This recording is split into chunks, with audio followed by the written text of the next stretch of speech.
Loan किस लिए लिया था? घर को कंस्ट्रक्ट करने के लिए। जिस तारीख को आपका घर कंप्लीट हो जाएगा, कंस्ट्रक्शन कंप्लीट हो जाएगी आपकी, या आपने एक्विजिशन के लिए लोन लिया था घर कोई प्रॉपर्टी खरीदने के लिए, तो जिस दिन आपकी प्रॉपर्टी खरीदी जाएगी या जिस दिन आपका कंस्ट्रक्शन कंप्लीट हो जाएगा, उस तारीख से पहले जो 31 मार्च आ रही होगी, उस दिन हम कह देंगे कि हमारा खत्म हो गया है प्री कंस्ट्रक्शन पीरियड। रिपीट कर रही हूँ, जैसे कि मेरे क्वेश्चन में देखेंगे हम क्या कह रहे हैं। Construction of the house gets completed on 15 March 2020। इस तारीख को कंस्ट्रक्शन खत्म हो गई, तो इस तारीख से पहले की 31 मार्च देखो, इस तारीख से पहले कौन सी 31 मार्च आई? 31 मार्च 2019 आएगी, क्योंकि 31 मार्च 2020 तो अभी आई ही नहीं है, तो इस तारीख से पहले आएगी 31 मार्च 2019। तो 31 मार्च 2019 को प्री कंस्ट्रक्शन पीरियड खत्म हो जाएगा, वो ये कह रहे हैं। क्या कह रहे हैं बच्चे, ध्यान से सुनो। कह रहे हैं कि जिस दिन कंप्लीट हुई कंस्ट्रक्शन, उससे इमीडिएटली प्रायर, उससे जस्ट पहले जो 31 मार्च आएगी उस दिन, या फिर जिस दिन अगर आपकी एक्विजिशन खत्म हुई, एक्विजिशन मतलब घर खरीदा, घर का खरीदना जिस तारीख को खत्म हुआ, उस तारीख से पहले जो 31 मार्च आएगी, या तो आपने कंस्ट्रक्शन के लिए लिया है लोन या एक्विजिशन के लिए लिया है, जिस भी कारण से लिया है। तो अगर कंस्ट्रक्शन के लिए लिया है तो ये वाला फर्स्ट सेंटेंस, और अगर एक्विजिशन के लिए लिया है तो ये वाला सेंटेंस, डेट ऑफ एक्विजिशन वाला। जिस भी कारण से लिया है, तो जब आपकी कंस्ट्रक्शन कंप्लीट हो रही है या एक्विजिशन कंप्लीट हो रही है, उससे पहले जो 31 मार्च आ रही है, उस दिन आपका कंस्ट्रक्शन पीरियड खत्म हो जाएगा। Pre construction period, not construction period, pre construction period आपका खत्म हो जाएगा उस दिन। बट ये केस तभी होगा जब लोन की रीपेमेंट की तारीख नहीं दे रखी होगी। बट अगर लोन की रीपेमेंट की तारीख भी दे रखी है क्वेश्चन में, और जिस दिन कंस्ट्रक्शन खत्म हुई है वो भी तारीख दे रखी है, तो ऐसे केस में जिस दिन आपने लोन को वापस करा, जिससे आपने उधार लिया था घर को कंस्ट्रक्ट करने के लिए, और घर कंप्लीट हो गया, कंस्ट्रक्शन हो गई, और उसके बाद आपने वो जो उधार था वापस कर दिया, तो जिस दिन आपने वो उधार वापस किया है, रीपेमेंट करी है उस लोन की, और जिस दिन आपका घर कंप्लीट हुआ है उससे जस्ट पहले की जो 31 मार्च थी, इन दो तारीखों को आप कंपेयर करोगे। कंस्ट्रक्शन जिस दिन कंप्लीट हुई है उससे पहले वाली 31 मार्च को, और जिस दिन रीपे किया लोन को उस तारीख को, उन दोनों को कंपेयर करोगे। दोनों में से जो तारीख पहले आई है उसको हम कह देंगे कि construction period, pre construction period, not construction period but pre construction period वहां पे एंड हो गया। एग्जाम्पल लेती हूँ, देखिए ये वाला इलस्ट्रेशन पढ़ेंगे। मिस्टर जे ने बैंक से उधार लिया 10 लाख रुपए का, लोन ले लिया इतना, किस तारीख को लिया? 1 जनवरी 2014 को, सर्कल कर दिया हमने। 12% पर एनम का रेट ऑफ इंटरेस्ट था, ये भी सर्कल कर दिया। किस काम के लिए लिया? कंस्ट्रक्शन ऑफ द हाउस के लिए लिया, इसको सर्कल कर दिया कंस्ट्रक्शन को। हाउस क्या था? सेल्फ ऑक्यूपाइड था, तो जीएवी नील हो गई, हमें पता चल गया, सेल्फ ऑक्यूपाइड को सर्कल कर दिया। Construction of the house gets completed on 1 January 2020। Construction किस दिन कंप्लीट हुई है? 1 जनवरी 2020, इसको सर्कल कर दिया, और हाथ के हाथ इससे पहले लिख दिया, इस पे सर्कल करके एक लाइन खींची और इस पे लिख दिया इससे जस्ट पहले कौन सी 31 मार्च आ रही है? 31 मार्च 2019, तो 31 मार्च 2019 जस्ट प्रायर आ रही है इससे, ठीक है। And full amount of loan was paid back, पूरा अमाउंट लोन का किस तारीख को वापस कर दिया? 31 जनवरी 2019 को। अब बच्चे लोन वापस करा 31 जनवरी 2019 को, इसको सर्कल करके लिख दो। दूसरी बात ये कि ये जो जिस दिन हाउस बन के तैयार हो गया, कंस्ट्रक्ट हो गया, उससे पहले की 31 मार्च कौन सी थी? 31 मार्च 2019। तो दो तारीखें हो गई हमारे पास कंपेयर करने के लिए, 31 मार्च 2019 और 31 जनवरी 2019। दोनों में से जो डेट पहले है उसको हम मान लेंगे कि प्री कंस्ट्रक्शन पीरियड हमारा उस दिन खत्म हो रहा है। कौन सी डेट पहले है? ये वाली 31 जनवरी 2019। तो यहाँ पे हमारा प्री कंस्ट्रक्शन पीरियड खत्म हो रहा है।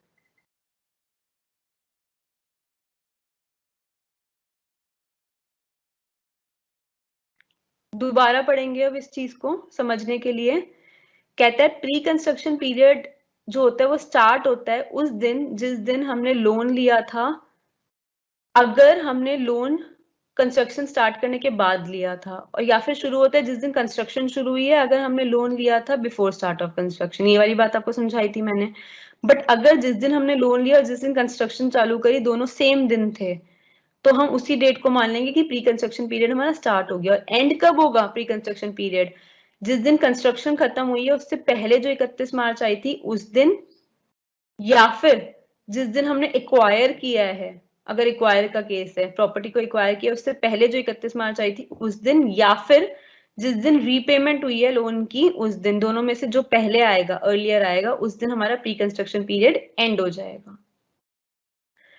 बच्चे मुझे थोड़ा रश करना पड़ रहा है आपके कोर्स के साथ, क्योंकि टाइम आपको पता है हमारे पास सिर्फ 13 क्लासेस इन ऑल मिली हैं इनकम टैक्स के लिए हमारे को, है ना।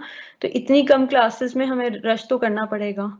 नेक्स्ट है amortisation of pre construction period interest. अब बच्चे मान लीजिए आपका प्री कंस्ट्रक्शन पीरियड का इंटरेस्ट 1 लाख रुपए आ गया, मान लीजिए, एग्जाम्पल है ये। तो अब ये 1 लाख रुपए का 1 लाख रुपए आप सीधे अपने नेट एनुअल वैल्यू में से standard deduction, statutory deduction 30% NAV minus करने के बाद, और फिर इंटरेस्ट ऑन बोरोड कैपिटल पूरे का पूरा आप माइनस कर दोगे प्री कंस्ट्रक्शन पीरियड का इंटरेस्ट 1 लाख रुपए। तो मैंने कहा नहीं, हम 1 लाख रुपए माइनस नहीं करेंगे, हम इस 1 लाख रुपए को 5 इक्वल भागों में डिवाइड करेंगे, 5 इक्वल पार्ट्स में डिवाइड करेंगे, और उनमें से एक पार्ट को माइनस कर देंगे इस साल। बचे हुए, अब जैसे 20-20 हजार के 5 पार्ट्स बनेंगे ना, 1 लाख को आप 5 से डिवाइड करते हो 20,000 आता है, तो 20-20 हजार के 5 पार्ट्स बनेंगे, इक्वल पार्ट्स। एक 20,000 को आपने इस साल माइनस किया, दूसरे 20,000 को अगले साल माइनस किया, तीसरे 20,000 को तीसरे साल माइनस किया, चौथे साल फिर 20,000 को माइनस किया, पांचवें साल फिर 20,000 को माइनस किया। तो धीरे धीरे आपका 1 लाख धीरे धीरे पूरा माइनस हो जाएगा। तो कहता है प्री कंस्ट्रक्शन पीरियड के इंटरेस्ट को हम इक्वल इंस्टॉलमेंट्स में डिवाइड करके और धीरे धीरे एमोर्टाइज करते हैं, धीरे धीरे माइनस करते हैं। होपफुली ये बात आपको समझ आई होगी, अभी क्वेश्चन के थ्रू भी समझाती हूँ। और क्या कहता है बच्चे ये, कि साथ ही साथ आपको उस पर्टिकुलर ईयर में जितना लोन निकला है वो भी निकालना होगा। जितना लोन लिया हुआ था आपने, मान लीजिए 10 लाख ले रखा था और 10 लाख पे 8% इंटरेस्ट आप भर रहे थे, तो प्रीवियस ईयर में, अब आप देख रहे हैं ना, ये बात समझ रहे हैं ना, कि हम जो टैक्स चार्ज करते हैं वो असेसमेंट ईयर में चार्ज करते हैं और प्रीवियस ईयर में हम पैसा कमाते हैं। प्रीवियस ईयर हमारा एग्जाम पॉइंट ऑफ व्यू से आपको बार बार बताया है 2019-20 है, और असेसमेंट ईयर 2020-21 है। कहने का मतलब 19-20 का मतलब क्या हुआ, 1 अप्रैल 2000। हम कहते हैं ना इनकम टैक्स में हमेशा हमारा अप्रैल से चालू होता है साल, और अगले साल की मार्च के एंड तक खत्म होता है, कभी भी जनवरी से स्टार्ट नहीं होता इनकम टैक्स में। तो इनकम टैक्स के लिए प्रीवियस ईयर हमारा कब है, 1 अप्रैल 2019 से लेके 31 मार्च 2020 तक हमारा प्रीवियस ईयर है। इस पूरे साल में आपने, आपके पापा ने, आपकी मम्मी ने, जिसने पैसा कमाया है इस पूरे साल, अब ये साल निकल गया ना 1 अप्रैल 2019 से लेके 31 मार्च 2020, जितनों ने पैसा कमाया होगा इस पूरे साल, उस पूरे साल के पैसे पे वो इनकम टैक्स भरना था उनको इस साल। कौन से साल, 2020-21 में, 1 अप्रैल 2020 से लेके 31 मार्च 2021 के बीच में। तो इसीलिए इनकम टैक्स रिटर्न फाइल कर चुके हैं हम लोग सब। लास्ट ईयर मैंने जो भी अपने लेक्चरशिप से पैसा कमाया था उस पर मैं टैक्स भर चुकी हूँ इस साल। ठीक है बच्चे, तो 1 अप्रैल 2019 से लेके 31 मार्च 2020 के बीच में मैंने जो भी किराए पे चढ़ाई है अपनी प्रॉपर्टी, उससे मेरे को जो रेंट आ रहा है, मैं ये एग्जांपल ले रही हूँ, अगर मेरे पास प्रॉपर्टी और मैंने रेंट पे चढ़ाई है तो उससे जो भी मेरे को रेंट आया 1 अप्रैल 2019 से लेके 31 मार्च 2020 के बीच में, वो सारा पूरे साल का रेंट मेरा इनकम फ्रॉम हाउस प्रॉपर्टी हो गया। वहां पे मैंने सब कुछ कर कर आके नेट एनुअल वैल्यू निकाल दी। नेट एनुअल वैल्यू में से मैंने 24A की डिडक्शन 30% ऑफ एनएवी माइनस कर दी, फिर मैंने interest on borrowed capital minus किया है। Interest on borrowed capital minus करते समय मेरे को दो चीजों का ध्यान रखना होगा कि प्री कंस्ट्रक्शन पीरियड का इंटरेस्ट तो 1/5वां हिस्सा उसका इस साल माइनस होगा, फिर 1/5वां हिस्सा अगले साल माइनस होगा, 1/5वां हिस्सा उसके अगले साल माइनस होगा।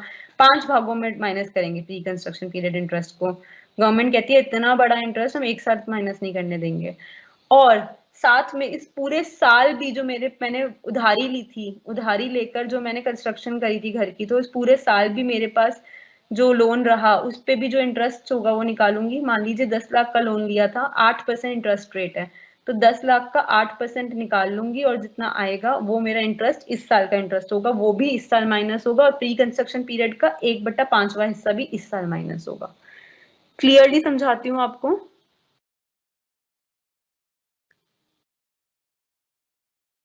देखिए बच्चे,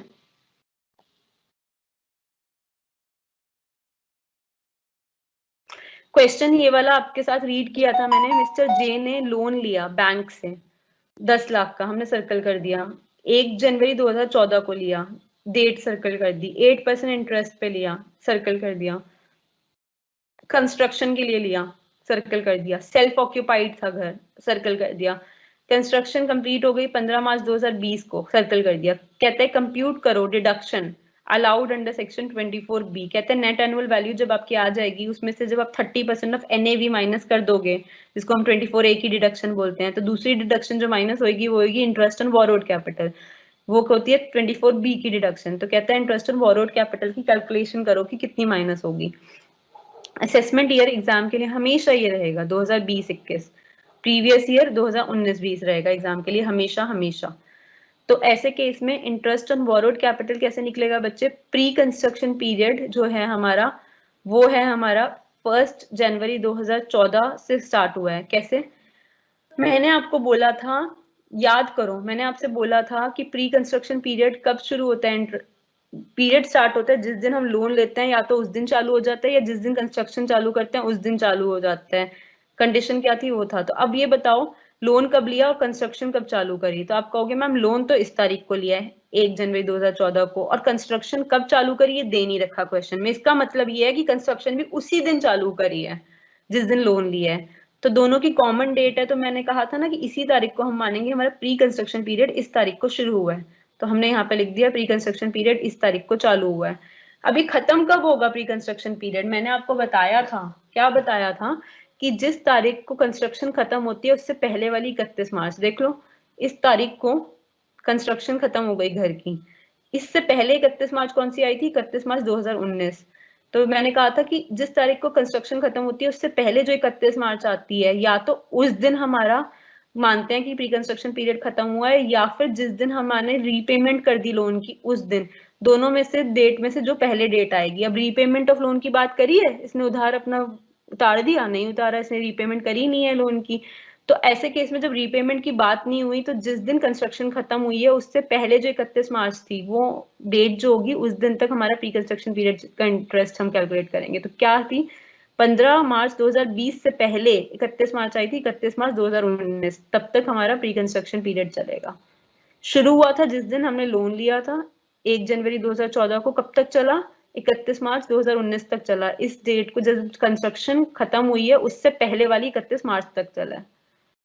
अब आपने देखा 1 जनवरी 2014 से लेकर 31 मार्च 2019 के बीच में कितने महीने हो गए, कितने मंथ्स हो गए? तो आपने कैलकुलेट करा कि पूरा 2014 हो गया, 2015 पूरा हो गया, 2016 पूरा हो गया, 2017 पूरा हो गया, 2018 पूरा हो गया, 5 साल तो पूरे हो गए।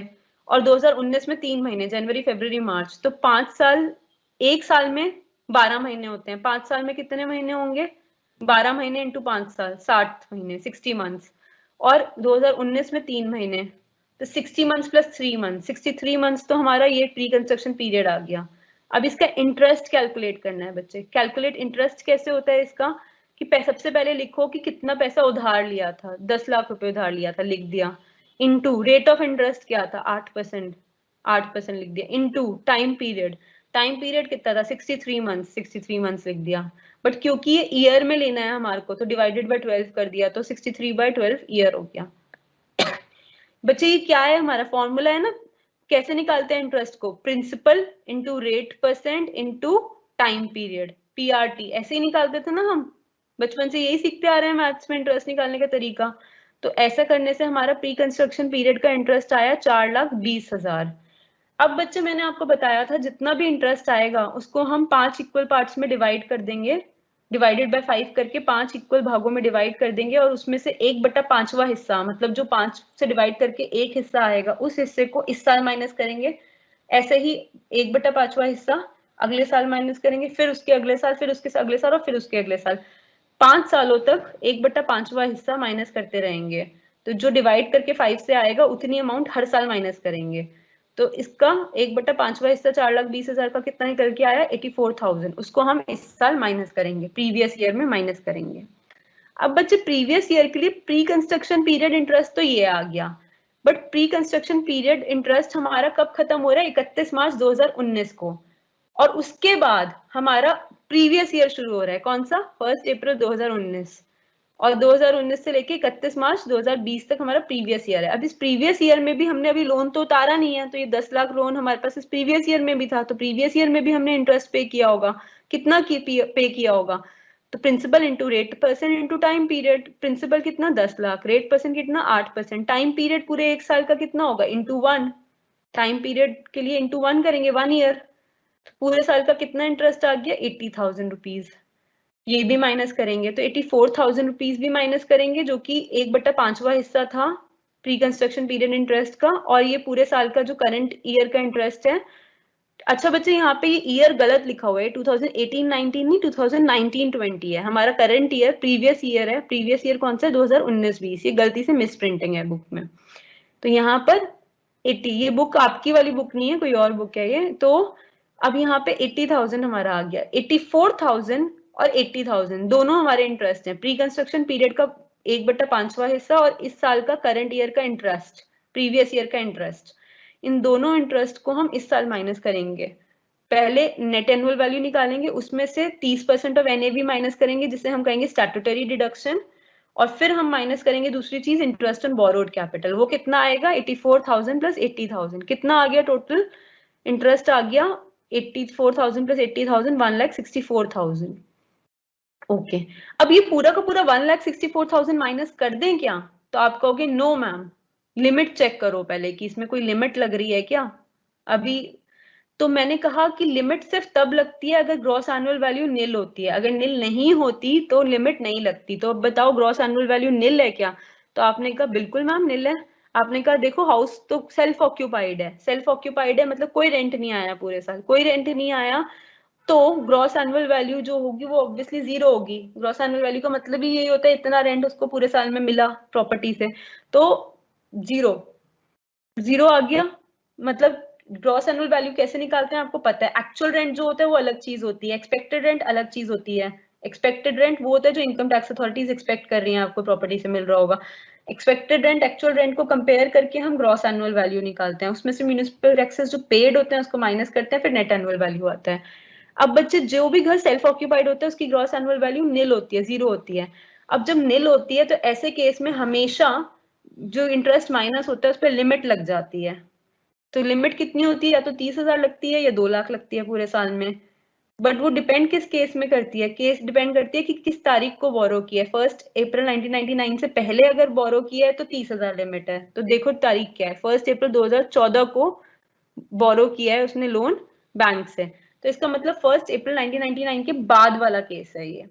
अगर 1 अप्रैल 1999 से पहले बोरो किया होता तो 30,000 पूरे साल की लिमिट थी। बट अगर 1 अप्रैल 1999 के बाद बोरो किया है तो लिमिट या तो 2 लाख की होगी या 30,000 की होगी। डिपेंड करेगा कि केस में कंस्ट्रक्शन और एक्वायरिंग का है या रिपेयर रिन्यूअल रिकंस्ट्रक्शन का है।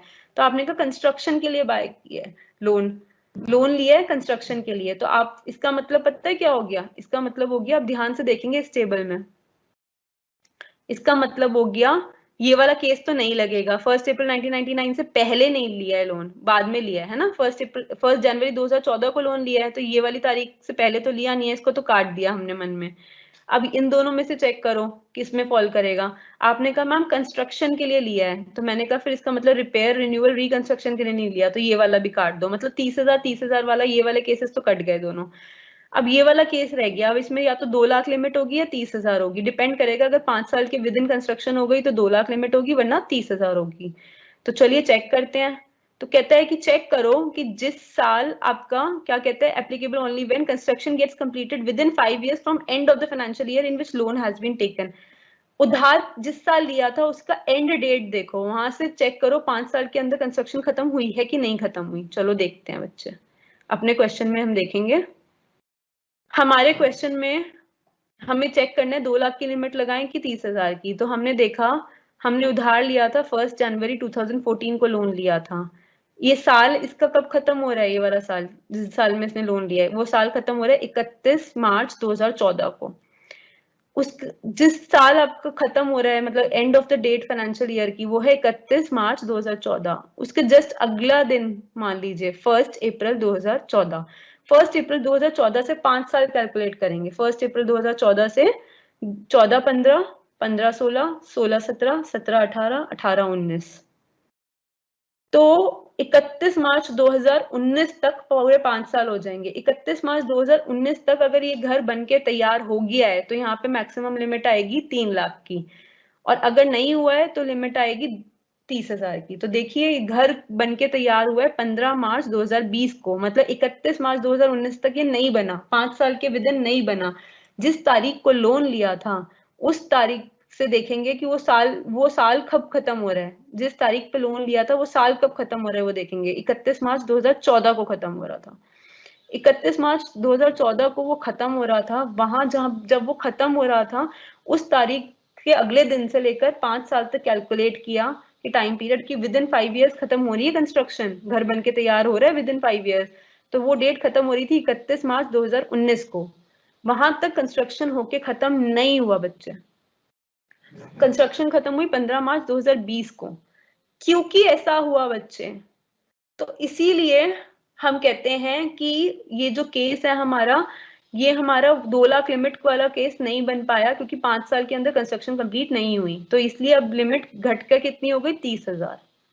यही तो बोला था मैंने जब आपको पढ़ाया था बच्चे, देखो बोला था 2 लाख या 30,000, इनमें से एक लिमिट होगी। अगर विद इन 5 ईयर्स हो जाएगा तो 2 लाख, अगर 5 साल के अंदर कंस्ट्रक्शन कंप्लीट नहीं हुई from end of the financial year in which loan was taken तो 30,000 लिमिट हो जाएगी। तो 30,000 लिमिट हो गई।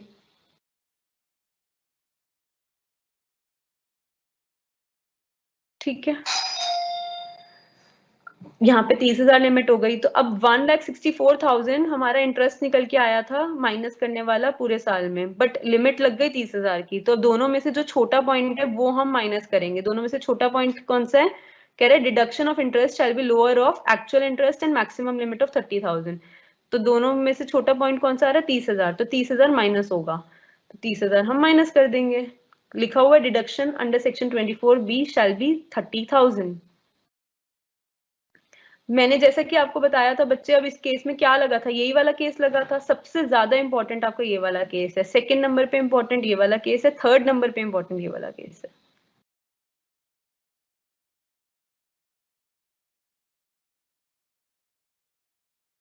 ऐसे ही एक नेक्स्ट वाला क्वेश्चन फटाफट से देखेंगे, पूरी कैलकुलेशन नहीं कर रहे। देखो मिस्टर जे ने लोन लिया है 10 लाख रुपए का, किस तारीख को लिया है, 1 जनवरी 2014 को। इंटरेस्ट क्या था, 12%। किस चीज के लिए लिया है, कंस्ट्रक्शन के लिए लिया है, घर की। सेल्फ ऑक्यूपाइड घर है, सेल्फ ऑक्यूपाइड मतलब नील है GAV. Construction of the house complete कब हो रही है, 1 जनवरी 2020 को। और क्या कह रहे हैं, full amount of loan was paid back on 31 जनवरी 2019। क्या कह रहे हैं, आप कंप्यूट करो deduction, interest on borrowed capital में कितनी डिडक्शन हम माइनस करेंगे ये निकालना है। तो हम प्री कंस्ट्रक्शन पीरियड निकालते हैं हमेशा इंटरेस्ट की कैलकुलेशन के लिए। सबसे पहले प्री कंस्ट्रक्शन पीरियड इंटरेस्ट निकालते हैं हमेशा हमेशा, ये स्टेप 1 होता है। वो किस दिन चालू होता है, जिस दिन हमने लोन लिया होता है या जिस दिन कंस्ट्रक्शन चालू करी होती है। देख लो कब लोन लिया है, लोन लिया है 1 जनवरी 2014 को। कंस्ट्रक्शन कब चालू करी है, लिखा नहीं हुआ, तो इसका मतलब इसी दिन चालू भी कर दी। लोन भी सेम दिन लिया, कंस्ट्रक्शन भी सेम दिन चालू करी, 1 जनवरी 2014 को। तो जिस दिन लोन लिया उस दिन हमारा शुरू हो गया प्री कंस्ट्रक्शन पीरियड, लिख दिया 1 जनवरी 2014 को शुरू हो गया। कब खत्म हुआ, कहता है कि जिस दिन आप कंस्ट्रक्शन खत्म करते हो उससे पहले वाली 31 मार्च को खत्म होता है। कंस्ट्रक्शन कब खत्म हुई है, 1 जनवरी 2020 को खत्म हुई है। इससे पहले 31 मार्च कब आई होगी, 31 मार्च 2019 में आई होगी। तो 31 मार्च 2019 को या तो खत्म होगा आपका ये प्री कंस्ट्रक्शन पीरियड, या फिर जिस दिन आपने लोन पे करा है। लोन कब पे किया, 31 मार्च 2019 को। तो क्या, सॉरी 31 जनवरी 2019 को। तो कहता है जिस दिन आपने लोन की रीपेमेंट करी है या जिस दिन कंस्ट्रक्शन खत्म करी है उससे पहले वाला 31 मार्च, दोनों को कंपेयर करो। जो अर्लियर डेट होगी, जो डेट पहले आएगी, उस दिन हम मान लेंगे प्री कंस्ट्रक्शन पीरियड खत्म हो गया। तो ये कंस्ट्रक्शन से पहले वाली 31 मार्च कब आ रही है, 31 मार्च 2019। 31 मार्च 2019 को जब हमने 31 जनवरी 2019 से कंपेयर किया तो 31 जनवरी 2019 पहले आता है, तो हमने 31 जनवरी 2019 तक अपना प्री कंस्ट्रक्शन पीरियड खत्म कर दिया। मंथ्स चेक करें, 61 मंथ्स आ रहे हैं यहाँ से यहाँ तक। प्री कंस्ट्रक्शन पीरियड का इंटरेस्ट निकाला, कैसे निकाला, 10 लाख रुपए पे 12% निकाला into time period, 61 months divided by 12 months. कितना निकल के आया, 6,10,000। वो पूरा इंटरेस्ट तो इतना आ रहा है प्री कंस्ट्रक्शन का, बट हम इस साल में तो सिर्फ 1/5वां हिस्सा चार्ज करेंगे। तो इसको डिवाइडेड बाय 5 कर दिया, 1/5वां हिस्सा 1,22,000 हो गया। अब करंट ईयर का इंटरेस्ट, प्रीवियस ईयर 2019-20 में कितना इंटरेस्ट, कहते हैं 0। क्यों, आना तो चाहिए था 10 लाख का 12%, बट यहाँ पे 0 क्यों है, कहता है क्योंकि लोन तो रीपे कर चुके, देखो लोन रीपे कर दिया 31 जनवरी 2019 को, और हमारा प्रीवियस ईयर शुरू हो रहा है 1 अप्रैल 2019 को। तो 1 अप्रैल 2019 से लेके 31 मार्च 2020 के बीच में लोन है ही नहीं, लोन तो हम वापस दे चुके हैं, तो इसलिए इंटरेस्ट हमें अब और नहीं देना, तो निल हो गया इंटरेस्ट। और फिर हम इन दोनों इंटरेस्ट को ऐड कर दिया, 1,22,000 आ गया। अब ये इंटरेस्ट हमारे को माइनस करना है, but it is subject to the limit of, अगर ये ग्रॉस एनुअल वैल्यू आपकी इसके अंदर निल है तो लिमिट लगेगी माइनस करने में, और अगर निल नहीं है तो कोई लिमिट नहीं लगेगी। तो बताओ निल है, हाँ भाई निल है तो लिमिट तो लगेगी। कितनी लिमिट लगेगी? तो आप कहोगे भाई डिपेंड करता है कि किस तारीख को लोन लिया। 1 जनवरी 2014 को लिया तो 1 अप्रैल 1999 को से पहले तो लिया नहीं, उससे पहले नहीं लिया, तो बच्चे ये वाला जो केस था ना हमारा, ये तो क्रॉस लगा दिया हमने, ये वाला केस नहीं है। इन दोनों में से एक केस। अब चेक करो एक्वायर कंस्ट्रक्शन के लिए लिया है या रिपेयर रिन्यूअल रिकंस्ट्रक्शन के लिए लिया है। तो फटाफट से हमने चेक किया, ये लिया है उसने कंस्ट्रक्शन के लिए, कंस्ट्रक्शन के लिए लिया है, तो मतलब ये तीसरा वाला केस पे भी हमने क्रॉस मार दिया मन में, तो ये वाला केस बन गया। तो या तो लिमिट 2 लाख होगी या 30,000 होगी, डिपेंडिंग अपॉन बच्चे किस चीज पे डिपेंड करेगा कि 5 साल के विद इन, जिस साल लोन लिया है उस साल के end of the financial year, देखिए end of the financial year in which loan has been taken, वहां से 5 साल के अंदर खत्म हुई है कंस्ट्रक्शन या नहीं। तो चलिए चेक करते हैं।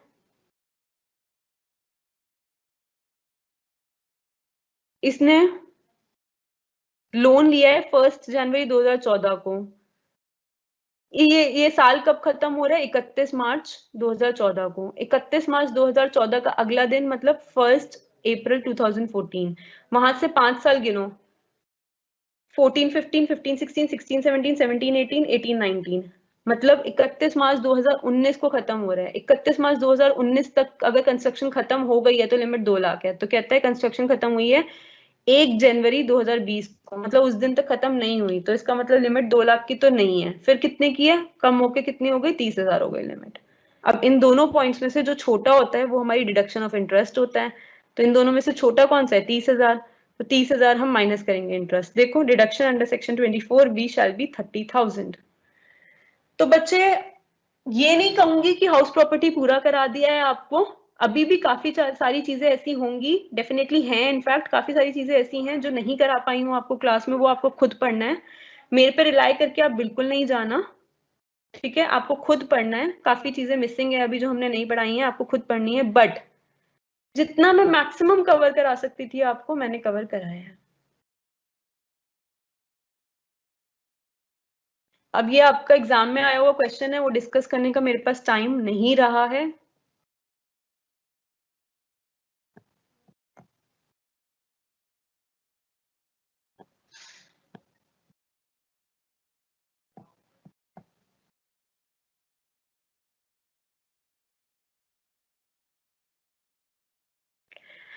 अब बच्चे नेक्स्ट क्लास में हम बिजनेस एंड प्रोफेशन स्टार्ट करेंगे, profits and gains from business and profession. उसके 3 न्यूमेरिकल्स करेंगे, उसमें आपका ये गिवन होता होगा कि एसेट्स, ब्लॉक ऑफ एसेट्स पे क्वेश्चन आता है, आपका डेप्रिसिएशन पे क्वेश्चन आता है एग्जाम में सिर्फ और सिर्फ। बाकी पूरा चैप्टर हम नहीं करेंगे क्योंकि आता नहीं है। आज तक 10 इयर्स में सिर्फ 3 बार आया है, 3 साल में ऐसा हुआ है कि एनी 3 इयर्स आउट ऑफ इतने सारे साल में ये क्वेश्चन आया है। तो क्वेश्चन किस पे आता है? डेप्रिसिएशन पे। डेप्रिसिएशन में ऐसे दे देंगे जैसे प्लांट, जैसे प्लांट एंड मशीनरी यूज होती है ना, तो प्लांट एंड मशीनरी इतनी की खरीदी गई थी, इतनी की बेच दी, इतने का एडिशन किया, उस पे इतना डेप्रिसिएशन चार्ज किया, तो उस पे बेसिस पे कैलकुलेशन जो करनी होगी वो आएगा। या बिल्डिंग इतने की खरीदी थी, बिल्डिंग का नाम ABC था, ये खरीदी थी, इतने की पहले से थी, इतने की और खरीद ली, फिर इतने की बेच दी, फिर उस पे कितना डेप्रिसिएशन लगा, इस तरीके का। क्योंकि बिजनेस में आप प्लांट एंड मशीनरी यूज करते हो, बिल्डिंग यूज करते हो, इसीलिए ये आपका profits and gains from business और प्रोफेशन में आता है। ये वाला हम टॉपिक आपसे नेक्स्ट क्लास में डिस्कस करेंगे बच्चे। अब आप लोगों के डाउट्स ले लेती हूँ मैं, फिर क्लास ओवर करेंगे।